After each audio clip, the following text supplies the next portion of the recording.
বিশ্বনবী বলতেন আল্লাহুম্মা ইন্নী আবদুক, ও আল্লাহ আমি আপনার গোলাম, ওয়াবনু আবদিক গোলামের ঘরের গোলাম, ওয়াবনু আমাতিক বাদির ঘরের গোলাম। মানে আল্লাহ আমি আপনার গোলাম, আমার বাবা আব্দুল্লাহ ছিল আপনার গোলাম, আমার মা আমিনা ছিল আপনার বাদী। মানে আমরা গোলাম বংশের সব গোলাম।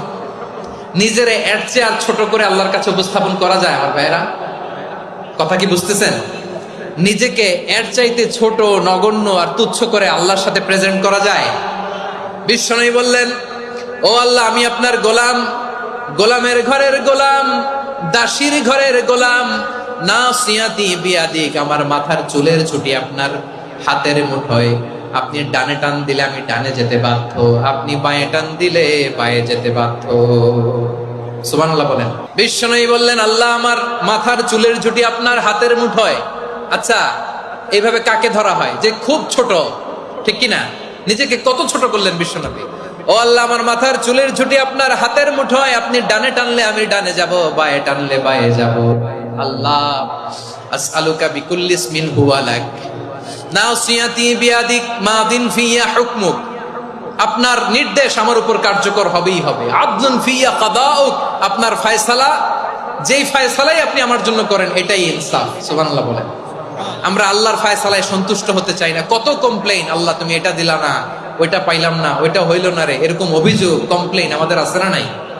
আর বিশ্বনবী বলতেন আদলুন ফিয়া কাদাউক, আল্লাহ আমার জন্য তোমার যেটা ফয়সালা এটাই সবচেয়ে শ্রেষ্ঠ ইনসাফ, এর চেয়ে ইনসাফ আর হতে পারে?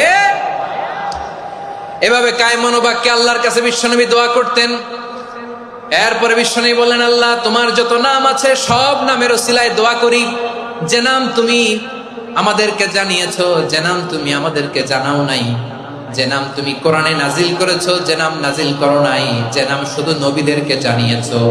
আর আল্লাহর এমন কিছু চমৎকার চমৎকার সুন্দর সুন্দর নাম আছে, এই নামগুলো রব্বুল আলামিন কাউকে জানাবে না। সুবহানাল্লাহ বলেন। আমরা তো 99 নাম জানি, 100 নাম জানি আল্লাহ, কিন্তু আল্লাহর এমনও কিছু নাম আছে যেগুলো আল্লাহ বিশ্বনবীরও জানায় নাই। এগুলো আল্লাহ ইলমুল গায়বে রেখে দিয়েছেন। দোয়ার সময় বলবেন, আল্লাহ তোমার যেই নামগুলো জানি, যেগুলো জানি না, যেগুলো কোরআনে আছে, যেগুলো নাই, যেগুলো নবীরে খাস ভাবে জানাইছো ওগুলোর উসিলায়, যেগুলো কোনোদিন জানাবাও না তোমার ওই নামের উসিলাও তোমার কাছে চাই।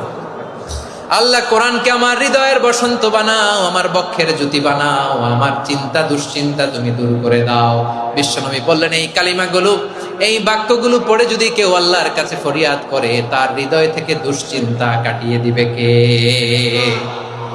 পড়বেন, এই দোয়াগুলো পড়বেন।